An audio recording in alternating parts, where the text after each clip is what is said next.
দেন আমি হলো গরুর মাংস রান্না করব। মাংসটা আমি আগে থেকেই কেটে নিয়েছি, ভালোভাবে ধুয়ে টুয়ে নিয়েছি। আর আজকে মাংস রান্না করব প্রেশার কুকারে। প্রেশার কুকারে রান্না করলে কালারটা সুন্দর আসে, এর জন্য আমি বেশিরভাগ মাংস মানে গরুর মাংসটা প্রেশার কুকারেই রান্না করি। দেখতে পাচ্ছ এর ভেতরে আমি তেল, তারপর পেঁয়াজ, তারপরে যেসব মশলাগুলো দিয়ে রান্না করতে হয় সেগুলো অ্যাড করে দিয়েছি। তেজপাতা, দারচিনি, তারপরে আদা রসুনের বাটাটা আর কি।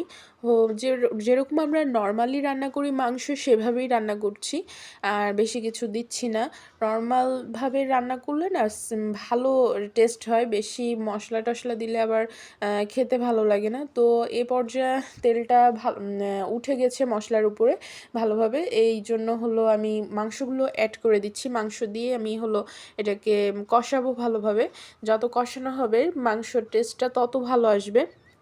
তো মাংস থেকে পানি